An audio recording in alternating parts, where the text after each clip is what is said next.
Hello दोस्तों, मैं विवेक मिश्रा स्वागत करता हूं आपका एक बार फिर से अपने यूट्यूब चैनल पेपरलेस नॉलेज में।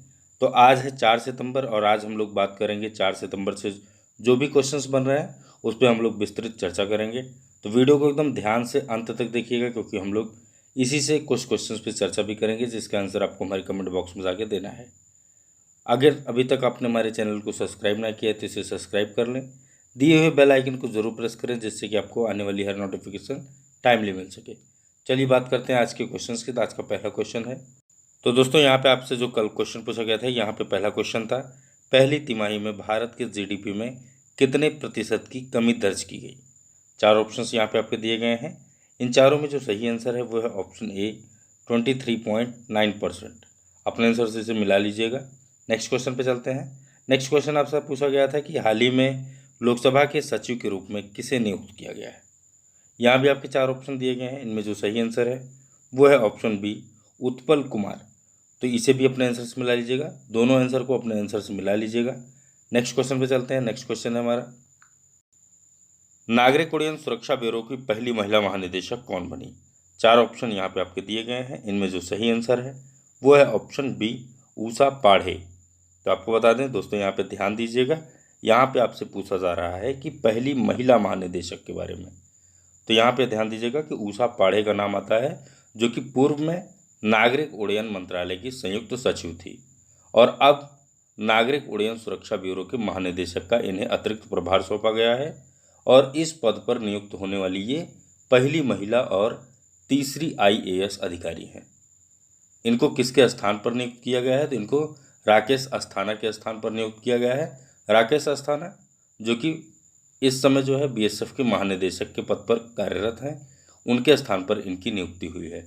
राकेश अस्थाना के बारे में हमने अभी अपने कुछ वीडियो पहले चर्चा किया था, तो आप राकेश अस्थाना के बारे में भी जाके उस वीडियो पे देख सकते हैं, पढ़ सकते हैं।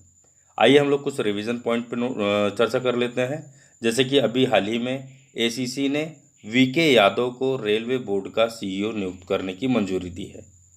वहीं आप नेक्स्ट पॉइंट नोट कर लीजिए कि हेमंत खत्री जो है वो हिंदुस्तान शिपयार्ड लिमिटेड मतलब एचएसएल के नए सीएमडी के रूप में नियुक्त हुए हैं।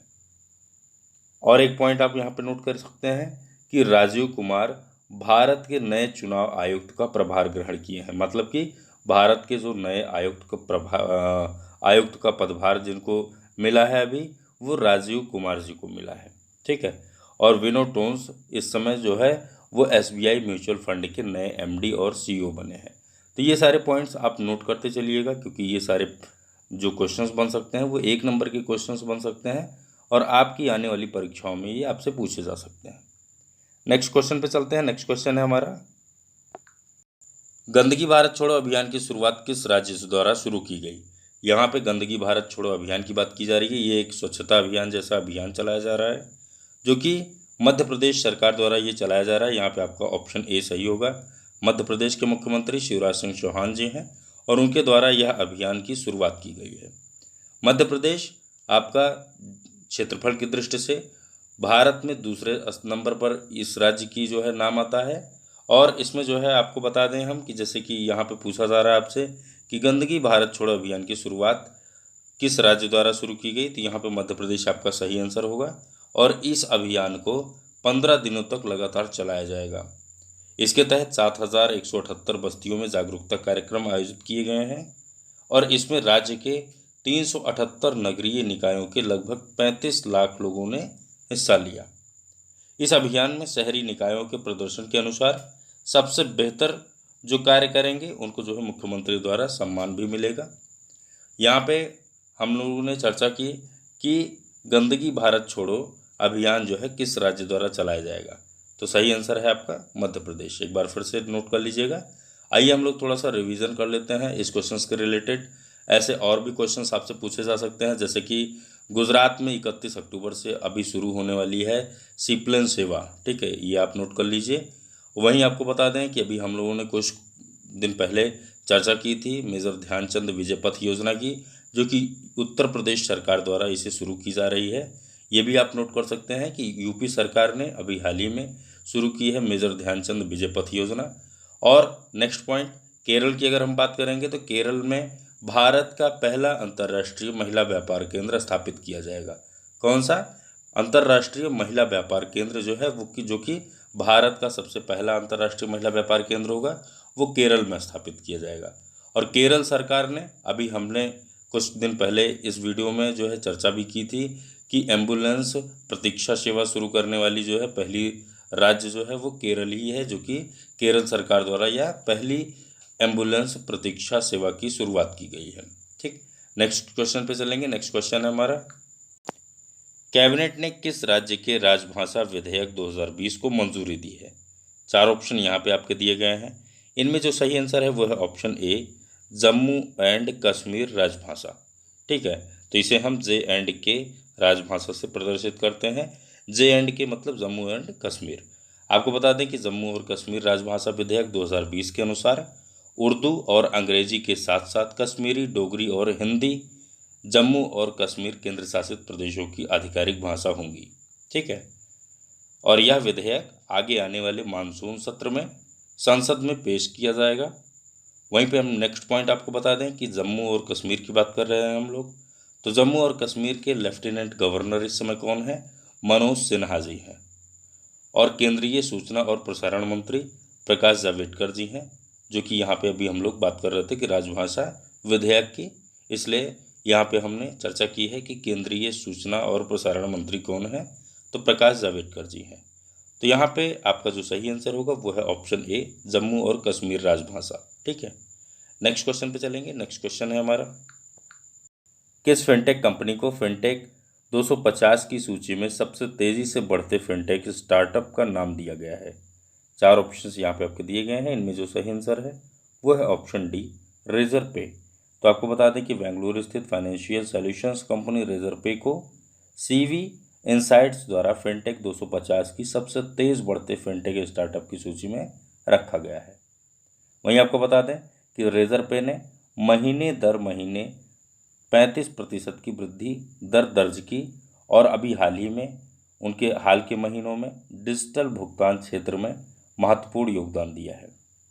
वहीं आपको बता दें कि कंपनी ने अभी हाल ही में नो बैंकिंग प्लेटफॉर्म रेजरपे पेश किया है और हाल ही में एक पेरोल मैनेजमेंट सॉफ्टवेयर कंपनी ओपफिन का अधिग्रहण भी इसने किया है। तो यहाँ पे आपका जो सही आंसर होगा वो है option D, Razorpay. Next question पे चलेंगे। नेक्स्ट क्वेश्चन है हमारा, 2022 से 2023 तक किस सार्वजनिक क्षेत्र की इकाई ने 1 बिलियन टन ईंधन उत्पादन प्राप्त करने के लिए 1.22 लाख करोड़ रुपए का निवेश करने का निर्णय लिया? 4 ऑप्शंस यहाँ पे आपके दिए गए हैं। इनमें जो सही आंसर है वो है ऑप्शन डी, कोल इंडिया। तो आपको बता दें कि कोल इंडिया सरकारी स्वामित्व वाली सार्वजनिक क्षेत्र के उपक्रम ने यह घोषणा की है कि 1 अरब टन ईंधन उत्पादन प्राप्त करने के लिए विभिन्न परियोजनाओं पर 1.22 लाख करोड़ रुपए का निवेश किया जाएगा। वहीं आपको बता दें कि वित्त पोषित होने वाली कुल 500 परियोजनाओं में से कोल इंडिया 2023 से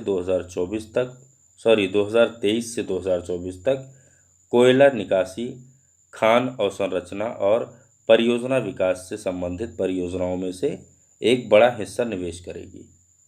नेक्स्ट पॉइंट नोट कर लीजिएगा कि कोल इंडिया ने कोयले के उत्पादन में सालाना आधार पर 7.1% की वृद्धि दर्ज की है। कितना? 7.1% की जो है बढ़ोतरी दर्ज की है, वृद्धि दर्ज की है।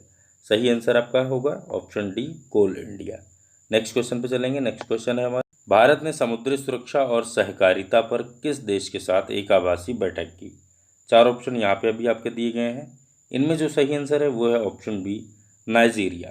तो आपको बता दें कि विदेश मंत्री एस जयशंकर ने अपनी नाइजीरियाई समकक्ष जोफ्रे ओनेमा के साथ एक आभासी बैठक की और इस बैठक में समुद्री सुरक्षा और सहयोग में भारत नाइजीरिया द्विपक्षीय संबंधों पर चर्चा हुई और उन्होंने राजनीतिक सुरक्षा, आर्थिक और रक्षा पर सहयोग पर भी चर्चा की।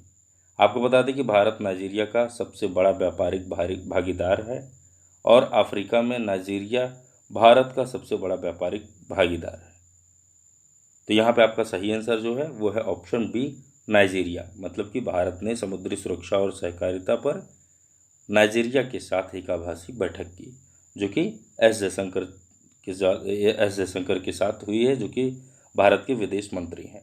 नेक्स्ट क्वेश्चन पे चलेंगे। नेक्स्ट क्वेश्चन है हमारा, जल शक्ति मंत्रालय ने किस प्रतियोगिता का शुभारंभ किया? तो यहाँ पे आपके 4 ऑप्शन दिए गए हैं, चारों में जो सही आंसर है वो है ऑप्शन बी, वाटर हीरोज। तो आपको बता दें कि वाटर हीरोज का जल शक्ति मंत्रालय ने एक प्रतियोगिता रखी, उसका शुभारंभ किया है। इसका उद्देश्य क्या है? तो इसका उद्देश्य जल संरक्षण एवं प्रबंधन जैसे अहम विषय पर लोगों तक पहुंच बनाना है। आपको बता दें कि water heroes share your stories प्रतियोगिता शुरू की किसके द्वारा? जल शक्ति मंत्रालय द्वारा। वहीं आपको बता दें कि प्राथमिक उद्देश्य जल संरचना को जन आंदोलन बनाना और पानी के प्रति चेतना को मजबूत बनाना है। इसमें जो है हर महीने पुरस्कारों के लिए अधिकतम 10 विशिष्टियों पर विचार किया जाएगा तथा चयनित को 10,000 रुपये नगद और एक प्रमाण पत्र दिया जाएगा। जल शक्ति मंत्रालय के राज्य मंत्री कौन है इस समय? रतन लाल कटारिया जी हैं, जिनके द्वारा वाटर हीरोज प्रतियोगिता का शुभारंभ किया गया। नेक्स्ट क्वेश्चन पे चलेंगे। नेक्स्ट क्वेश्चन है हमारा, 7 साल में ग्रैंड स्लैम एकल मुख्य ड्रा मैच जीतने वाले पहले भारतीय कौन बने? 4 ऑप्शन यहाँ पे आपके दिए गए हैं, इनमें जो सही आंसर है वो है ऑप्शन सी, सुमित नांगल। तो आपको बता दें कि भारतीय टेनिस खिलाड़ी सुमित नांगल 7 साल में एक ग्रैंड स्लैम एकल मुख्य ड्रा जीतने वाले पहले भारतीय बने हैं। 23 वर्षीय खिलाड़ी ने यूएस ओपन टूर्नामेंट में दूसरे दौर में प्रवेश किया। और आपको बता दें कि खिलाड़ी ने यूएस ओपन टूर्नामेंट के दूसरे दौर में प्रवेश तो किया ही है, और उन्होंने पुरुष एकल के पहले दौर में संयुक्त राज्य अमेरिका के ब्रैडली क्लैन को हराया था। और इस उपलब्धि से पहले Somdev Devvarman Australian open, French open और यूएस ओपन के दूसरे दौर में पहुंच गए थे। तो यहाँ पे जो आपका सही आंसर है वो है ऑप्शन सी, सुमित नांगल जो कि 7 साल में ग्रैंड स्लैम एकल मुख्य ड्रा मैच जीतने वाले पहले भारतीय बने हैं। नेक्स्ट क्वेश्चन पे चलेंगे। नेक्स्ट क्वेश्चन है हमारा, किस देश ने कैलाश मानसरोवर के पास सतह से हवा में मार करने वाली मिसाइल स्थापित की है? 4 देशों के नाम यहाँ पे आपके दिए गए हैं, इनमें जो सही आंसर है वो है ऑप्शन सी, चीन। तो आपको बता दें कि चीन ने कैलाश मानसरोवर में एक झील के पास मिसाइल साइट का निर्माण किया है, जहां वो ज़मीन से हवा में मार करने वाली मिसाइल बना रहा है। यह झील कैलाश मानसरोवर का हिस्सा है और कैलाश पर्वत और मानसरोवर झील, जिसे आमतौर पर कैलाश मानसरोवर स्थल के रूप में जाना जाता है। कैलाश मानसरोवर के पास DF-21 नाम की मिसाइल तैनात की गई है और यह मध्यम रेंज की बैलिस्टिक मिसाइल 2200 किलोमीटर की दूरी तक मार कर सकती है। तो यहाँ पे जो आपका सही आंसर है वो है ऑप्शन सी, चीन। तो चीन द्वारा कैलाश मानसरोवर के पास सतह से हवा में मार करने वाली मिसाइल स्थापित किया जा रहा है। नेक्स्ट क्वेश्चन पे चलेंगे। नेक्स्ट क्वेश्चन है हमारा, रक्षा मंत्रालय ने मेक इन इंडिया को बढ़ावा देने के लिए कितने करोड़ रुपए के अनुबंध पर हस्ताक्षर किया? 4 ऑप्शन यहाँ पे आपके दिए गए हैं, इनमें जो सही आंसर है वो है ऑप्शन ए, 2580 करोड़ रुपए पर। तो आपको बता दें कि रक्षा मंत्रालय ने मेक इन इंडिया को बढ़ावा देने के लिए 2580 करोड़ रुपए के अनुबंध पर हस्ताक्षर किए। यह कदम मेक इन इंडिया पहल को बड़े पैमाने पर बढ़ावा देने के लिए उठाया गया है। यह अनुबंध Tata power company, Bharat Earth movers limited और लार्सन एंड टुब्रो के साथ हस्ताक्षरित किए गए हैं। रक्षा मंत्रालय के एक बयान के अनुसार 6 पिनाक रेजिमेंट में automated gun aiming and positioning system, जिसे हम AGAPS के से जो है हम प्रदर्शित करते हैं, नोट कर लीजिए AGAPS, ठीक है, इससे हम प्रदर्शित करते हैं। उसके साथ 114 लॉन्चर और 45 कमांड पोस्ट भी होंगे। तो यहाँ पे जो सही आंसर है वो है ऑप्शन ए, 2580 करोड़ रुपए का अनुबंध पर हस्ताक्षर हुआ है, जिसमें हमने आपको बताया कि इसमें कौन कौन शामिल हैं। इसमें Bharat Earth movers limited, Tata power company, Larsen and Toubro के साथ ये हस्ताक्षर हुआ है, ठीक है, जो कि रक्षा मंत्रालय के मेक इन इंडिया को बढ़ावा देने के लिए किया गया है। नेक्स्ट क्वेश्चन पे चलते हैं। नेक्स्ट क्वेश्चन में बात करेंगे आज के 2 क्वेश्चंस का। तो चलते हैं नेक्स्ट क्वेश्चन पर। तो यहाँ पे आज का जो क्वेश्चन पूछा गया है आपसे कि विश्व नारियल दिवस कब मनाया जाता है? विश्व नारियल दिवस के साथ साथ आप देख लीजिएगा ये भी कि विश्व नारियल दिवस की थीम क्या है। किसी भी दिवस के बारे में पढ़ने के पहले वो आप थोड़ा सा ध्यान दिया करिए कि उसकी इस वर्ष की थीम क्या है। आप वीडियो को कल अगर हम लोग चर्चा करेंगे तो इस पर हम लोग विस्तृत जानकारी लेंगे कि इसकी थीम क्या थी, क्यों मनाया जाता है। तो यहाँ पे आपका जो आंसर है इसमें जैसे 2 सितंबर, 3 सितंबर, 4 सितंबर, ये 3 ऑप्शन दिए गए हैं। एक आंसर इसमें आपका सही होगा। आप हमारे कमेंट बॉक्स में जाइए और कमेंट करिए। दूसरा क्वेश्चन आपसे पूछा जा रहा है कि निम्न में से किस देश ने विश्व का सबसे बड़ा सोलर ट्री विकसित किया। तो यहाँ पे भी 4 देशों के नाम दिए गए हैं। इनमें जो सही आंसर है वो आप जाके हमारे कमेंट बॉक्स में कमेंट करिए। तो दोस्तों, कैसी लगी वीडियो? अगर अच्छी लगी हो तो इसे अपने दोस्तों के साथ साझा करिए। अभी तक अगर आपने हमारे वीडियो को चैनल को सब्सक्राइब ना किया है तो इसे सब्सक्राइब करिए। बेल आइकन को ज़रूर प्रेस करिए जिससे कि आपको हर वीडियो की नोटिफिकेशन टाइमली मिल सके। तो दोस्तों, आज की वीडियो में इतना ही। इजाज़त दीजिए, फिर मिलेंगे किसी नेक्स्ट वीडियो के साथ। तब तक के लिए धन्यवाद। जय हिंद।